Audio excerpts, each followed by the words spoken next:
सलाम, नमस्ते, सत श्री अकाल। मैं हूं रजा और आप देख रहे हैं रजाग्राफी की अंतरराष्ट्रीय प्राइम टाइम रिपोर्ट। एक वीडियो के अंदर पूरी दुनिया की तमाम बड़ी खबर आसान और सिंपल भाषा में। जी हां, पाकिस्तान ने अपने ही मुल्क पर खैबर पख्तून के इलाके में आम लोगों के घरों पर फाइटर जेट से लेजर बम गिरा दिया। 4 पाकिस्तानी घरों पर यह बम गिराए। बमबारी में मतलब 30 आम लोग मारे गए, जिसमें सोचिए बच्चे थे, छोटे छोटे महिलाएं थीं, बूढ़े लोग थे और कुछ नौजवान थे। मोहतरम हजरात, 30 लोगों को, अपने ही पाकिस्तानियों को पाकिस्तान ने J-17 चीनी और पाकिस्तानी फाइटर जेट का इस्तेमाल करके बमबारी करके कत्ल कर दिया है। जो तस्वीर सामने आई हैं उसमें यह क्लियर है कि वो आम लोग हैं। वीडियो में आपको दिखा नहीं सकता क्योंकि इसकी पुष्टि नहीं है। दूसरा, जो वीडियोस आ भी रही हैं आधिकारिक तौर पर, वो देखने के काबिल नहीं है, लेकिन तस्वीर में, वीडियोस में क्लियर है बच्चे और औरतें ज़्यादा मारी गई हैं। अब समझ सकते हैं आप कि पाकिस्तान ये कर क्या रहा है। हजरात, जो पाकिस्तान का इसके बाद बयान है वो और दिमाग घुमाने वाला है। पाकिस्तान ने कहा कि हमने TTP के ठिकानों को निशाना बनाया। तहरीक-ए-तालिबान पाकिस्तान इन घरों के अंदर बम बना रहा था, जिस पर हमने हमला करके सब तहस नहस कर दिया। हालांकि लोकल जो वहाँ की स्टेट नेता हैं, उन्होंने साफ कहा है कि पाकिस्तान की सरकार बिना पूरी जानकारी के, बिना कंफर्म रिपोर्ट के कहीं भी बमबारी कर रहे हैं, कहीं भी हमले कर रहे हैं और पाकिस्तानी आम लोगों को मार रहे हैं। यहाँ तक कि पाकिस्तान की गवर्नमेंट ने यह कहा है कि ये जो लोग हमने मारे हैं इनका तालिबान से लिंक था, ये आतंकवादी थे और मस्जिदों के अंदर ये बम छुपा रहे थे। अभी मैं बहुत मेन पॉइंट पे आने वाला हूँ। यह पाकिस्तान की गवर्नमेंट ने कहा है कि TTP बम बनाता है अलग अलग जगह पर और मस्जिदों के अंदर छुपाता है। आइए दोस्तों, ऑपरेशन सिंदूर याद करते हैं। अब ऑपरेशन सिंदूर में जब भारत ने एक मदरसे की बिल्डिंग पर बमबारी की तो पाकिस्तान ने UN में जाकर ये रोना शुरू किया कि हमारी मस्जिदों, हमारे मदारिस पर हमला कर रहा है भारत। जहाँ बच्चे रहते हैं वो तो अल्लाह का घर है, मस्जिद है। तो अब सवाल ये है कि दोगली सरकार पाकिस्तान की ये बताए कि जब तुम खुद अपने मुंह से, जब तुम खुद अपने हाथों से बेगुनाहों को मार रहे हो और कह रहे हो कि वो लोग मस्जिदों के अंदर बम छुपा रहे थे, तो ये तो गैर मुस्लिम देश है भारत। अगर ये मस्जिद पर बमबारी करे और अगर ये कह दे कि वहाँ बम रखा जा रहा था तो कौन सी बड़ी बात है। और अगर तुम मानते हो कि TTP पाकिस्तान के अंदर मस्जिदों में बम छुपा रहा था बना के, तो फिर भाई भारत ने जो हमला किया मस्जिद या मदरसे पर, तो भारत भी ये कहेगा खुल के कि भाई तुम लोग बम छुपा रहे थे वहाँ। तो अपनी मोदी से पहले ये सोचा करो जो तुम बोल रहे हो वो आने वाले समय में तुम पर ही भारी पड़ेगा। अब दोस्तों, पाकिस्तान ने जो अपने ही लोगों को मारा है वो भी फाइटर जेट का इस्तेमाल करके खैबर पख्तूनख्वा के इलाके में, इससे हालात और बिगड़ गए हैं। इस हालात इतने बिगड़ गए हैं कि वहाँ के बेचारे जो गांव देहात में रहने वाले लोग हैं अब मजबूर हैं कि वो पाकिस्तान की सरकार के खिलाफ प्रदर्शन करें।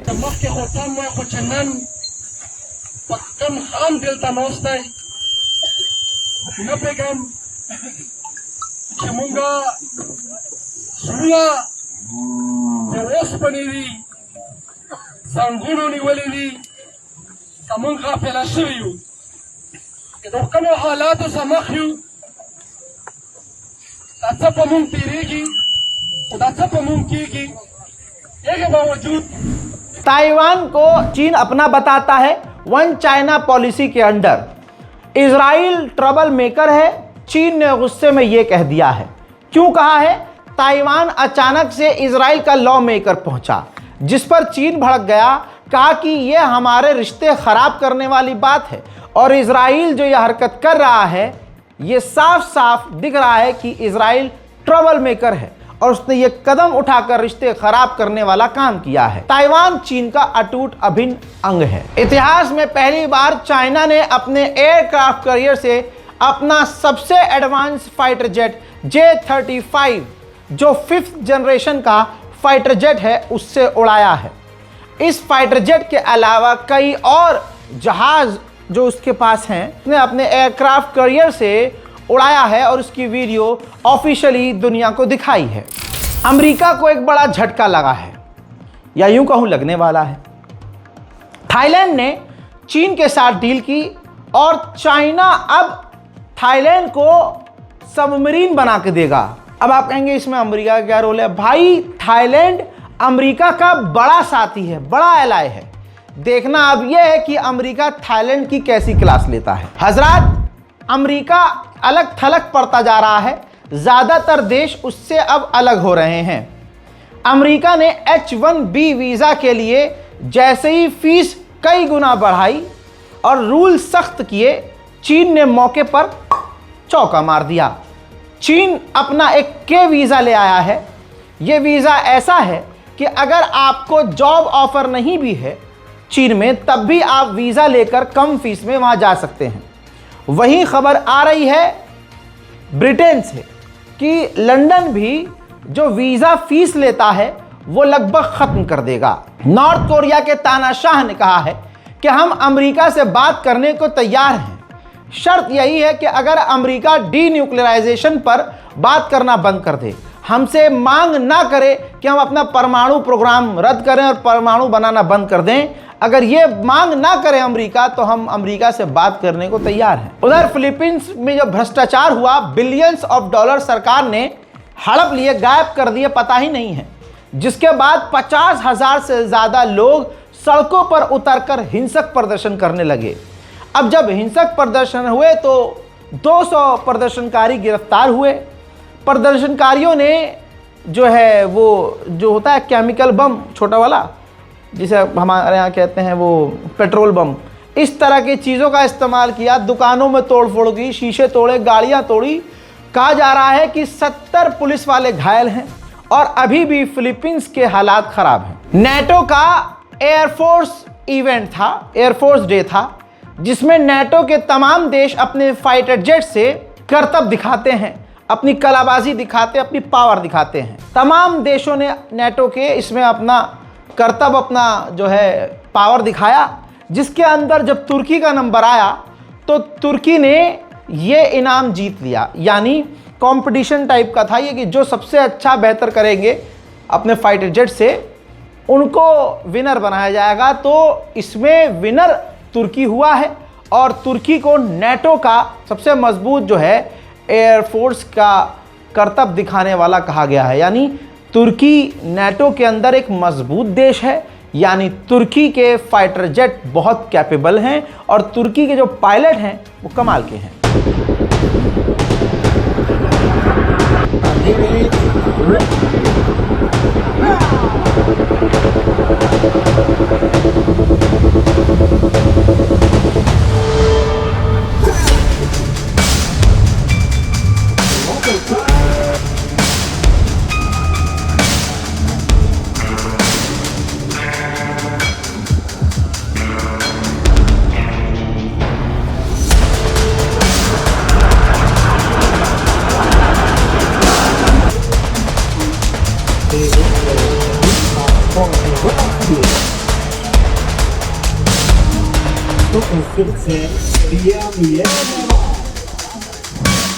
मैंने पहले ही कहा था भारत के लिए बेहतरीन पार्टनर रूस है। अब रूस ने कहा है कि हम अपना सुखोई Su-57 भारत को देने के लिए तैयार हैं और उसका Su-57 का प्लांट ही हम भारत में लगाएंगे। और S-400 की जो डील पहले से है, जो अभी तक हम वो S-400 अपनी जंग की वजह से नहीं दे पाए हैं, अगले साल तक हम 100% S-400 भारत को दे देंगे। देश की जो हमारी सरकार है, मोदी सरकार, हमारे देश के लिए पनौती साबित हो रही है। बना बनाया काम बिगड़ रहा है। हजरात मोहतरम, म्यांमार के साथ भारत एक डील कर चुका था, जिसमें एक इलाका है, रिपोर्ट आपकी स्क्रीन पर है, एक ख़ास इलाका है जिसका नाम है, म्यांमार के अंदर है, काचिन। काचिन के इलाके से Bharat rare earth minerals import करता, वहाँ पर प्लांट्स लगाता और फिर इस तरह से वहाँ भारत अपनी मौजूदगी बढ़ाता और वहाँ पर रहकर चीन के करीब हो जाता भारत और चीन को करीब से ताड़ता नज़र रखता। तो वहाँ पर सिविल वॉर है, तो वहां जनता आर्मी ने उस काचीन के इलाके पर हमला किया और उस पूरे रीजन को, उस पूरे काचीन के इलाके को जनता ने अपने कब्जे में ले लिया है, जिसकी वजह से भारत का अब प्लान फेल हो गया है। यूएन की मीटिंग में भारत भी मौजूद है। भारत के विदेश मंत्री माननीय जयशंकर ने अमेरिका के विदेश मंत्री से मुलाकात की और वहां जाकर गिड़गड़ाए भी। भारत यूएस रिश्ते बेहतर करने की मांग की है। जब सामने वाला मुंह पर थूक रहा हो, जब सामने वाला गरिया रहा हो, हमारे प्रधानमंत्री का अपमान कर रहा हो और हम पर टैरिफ लगा रहा हो, ऐसे में चौड़ी छाती करनी चाहिए, मुंह घुमा लेना चाहिए। ऐसे में ये मोदी सरकार अमेरिका के आगे पैरों में गिरती जा रही है। उधर मालदीव जो भारत पर हमेशा जहर उगल रहा था, ये भिखमंगा और वहाँ का राष्ट्रपति भारत पर जब राष्ट्रपति बना तो जहर उगल रहा था। आज यही भिखमंगा भारत से $50 मिलियन लोन लेता है और हमारी इस देश की सरकार ने अपना बड़ा दिल दिखाते हुए मालदीव को लोन चुकाने का समय 1 साल के लिए और बढ़ा दिया। यहां तक कि यह भी कह दिया कि इस पर तुम्हें ब्याज नहीं देना है और कोई फाइन नहीं लगेगा। यह है हमारी मोदी सरकार मूल्य देश के साथ। भारत के मूल्यों से नफरत है, विदेश के मूल्य मोदी जी के करीबी हैं। उधर इंडियन नेवी भी बड़ा कदम उठाने वाली है। 80,000 करोड़ का टेंडर वो भारतीय कंपनियों को देने वाली है, जिसमें वॉरशिप युद्धपोत बनाकर भारतीय नेवी को सौंपे जाएंगे। एक तो भाई अफगानी बड़े खतरनाक होते हैं वो काम कर देते हैं जो कोई नहीं करता। एक 13 साल का बच्चा अफगानी अफगानिस्तान से जो दिल्ली फ्लाइट आ रही थी, उसके पहिए में गियरबॉक्स में छिपकर भारत आ गया, लैंड भी हो गया, दिल्ली एयरपोर्ट पर निकल भी गया। लेकिन जांच के बाद वो जो नज़र में सामने, अरे ये क्या है भाई, देखो अरे 13 साल का बच्चा है। फिलहाल उसे गिरफ्तार कर लिया गया है और पूछताछ की जा रही है। वही मैंने आपको कल बताया था, भारतीय मूल्यों से नफरत और विदेशी मूल्यों के यहाँ हथियारों की फैक्ट्री। इतिहास में पहली बार तस्वीर आपके सामने, भारत के डिफेंस मिनिस्टर माननीय जयशंकर पहुंचे हैं मोरक्को। आधिकारिक बयान भी जारी हो गया है, दोनों देशों ने साइन कर लिया है, डिफेंस पैक्ट पर साइन किया है। अब आपको बता दूं कि भारत की पहली बार दूसरे देश के अंदर हथियारों की फैक्ट्री होगी। वहां से भारत के लिए हथियार बनेंगे और वहां से वो हथियार बेच सकेगा। कमाल की बात यह है कि भारत सरकार बहुत खुश है कि एक मुस्लिम मोरक्को देश से हमारी डील हो गई और वहां पर हम अपनी हथियारों की फैक्ट्री लगा रहे हैं।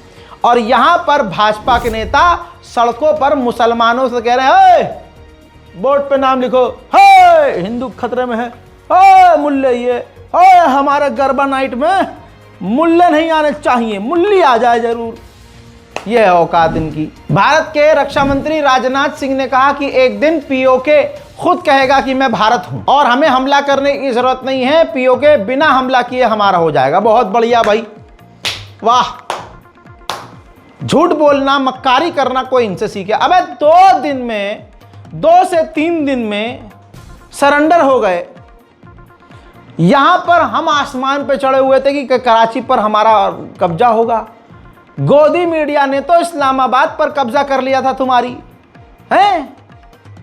यहां पर आए हैं कि नहीं अब हमला करने की जरूरत नहीं, अब पीओके, क्योंकि मोदी जी के बारे में एक भ्रम बनाया गया था कि मोदी जी आएंगे तो अगले 3 महीने के अंदर, 1 साल के अंदर पीओके वापस। अब लोग कह रहे हैं भाई पीओके कहाँ गया, तो अब इन्होंने जड़ से मामला खत्म कर दिया कि हमला करने की जरूरत नहीं है। वहां के लोग खुद ही कहेंगे कि हम भारत हैं। वाह भाई वाह, ये देश का रक्षा मंत्री है भाई। अब कनाडा का हरामीपन देखो, बेचारा वो क्या ही हरामीपन करेगा। हरामीपना तो उसका है जो दुनिया में अपनी गद्दी पर बैठने के लिए सिर्फ झूठ बोलता है, झूठे वादे करता है और फिर कहता है भाइयों बहनों डंका बज रहा है कि नहीं बज रहा है, अमेरिका में बज रहा है कि नहीं बज रहा है, जर्मनी में बज रहा है कि नहीं बज रहा है, फ्रांस में बज रहा है कि नहीं बज रहा है। अबे भाई सच्चाई तो बोल। जहां कनाडा के रिश्ते भारत से खराब है बिल्कुल, खालिस्तानी आतंकवादी संगठन की वजह से, ऐसे में रिश्ते बनाने की जब बात भारत कनाडा से कर रहा है तो कनाडा को नरमी दिखानी चाहिए ना। अब भारत के ज़्यादातर स्टूडेंट कनाडा पढ़ाई के लिए जाते हैं अब रिपोर्ट आपकी स्क्रीन पर, कनाडा ने 80% भारतीयों को स्टडी वीजा दिया ही नहीं है।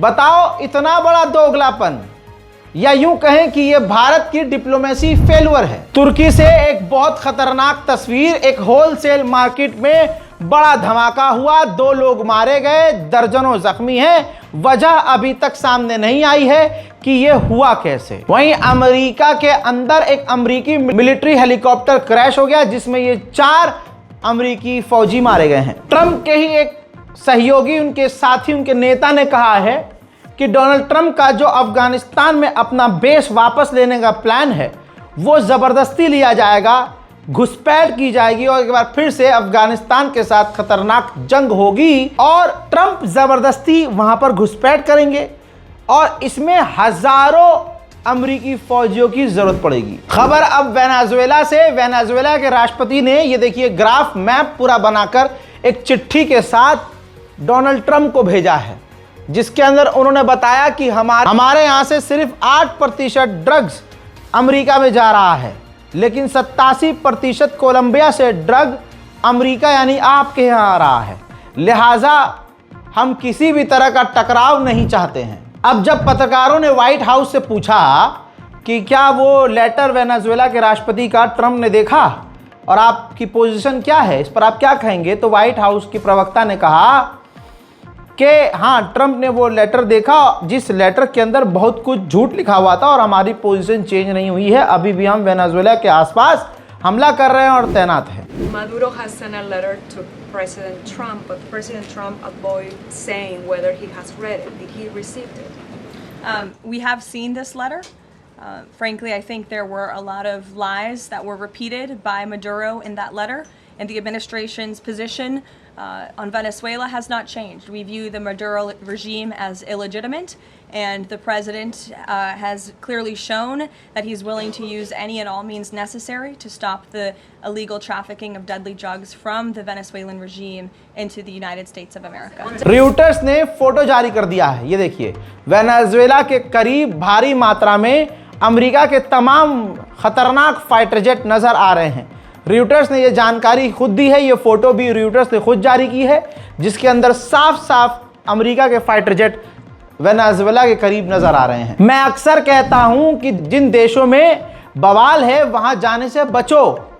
जैसे आप ईरान से दूर रहिए, ईरान न जाइए, इराक फिलहाल ओके है, सीरिया आप मत जाइए, रशिया यूक्रेन मत जाइए, लेकिन लोगों को समझ में आता नहीं है।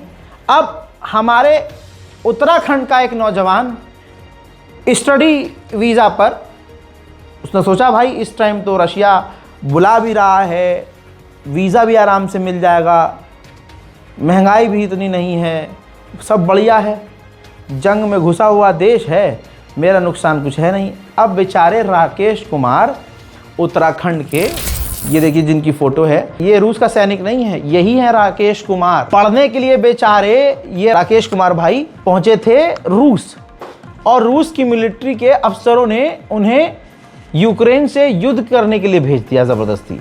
उत्तराखंड के उधम सिंह नगर के सितारगंज तहसील के शक्ति फॉर्म कुशमोट गांव के रहने वाले राकेश 7 अगस्त को स्टडी वीज़ा पर रूस गए थे।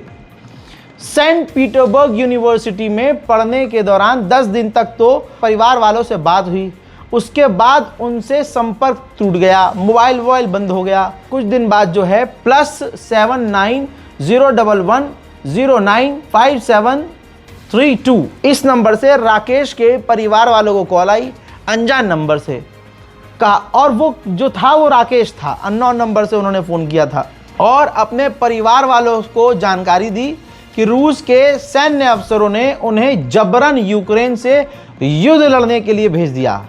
उसका पासपोर्ट छीन लिया गया, राकेश के सारे दस्तावेज जब्त कर लिए, मोबाइल और लैपटॉप से सारे ऑफिशियल्स मेल्स भी डिलीट कर दिए गए। डोनबास रीजन से ले जाकर उनकी मिलिट्री जो है ट्रेनिंग कराई गई।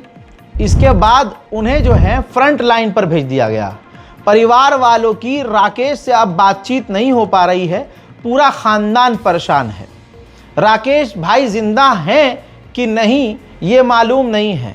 अब परिवार वाले करे तो करे क्या। अब सरकार से निवेदन किया जा रहा है, रिक्वेस्ट किया जा रहा है, लेकिन अभी तक सरकार ने इस पर कोई प्रतिक्रिया नहीं दी है। जो आदमी फ़ोन पर रूस और यूक्रेन की जंग रुकवा देता है और अंडवे सारे कहते हैं कि भाई पापा ने वॉर रुकवा दी, वो अपने भारतीयों को वापस नहीं ले पा रहे हैं। मोदी सरकार को और ख़ुद प्रधानमंत्री मोदी को शर्म आनी चाहिए।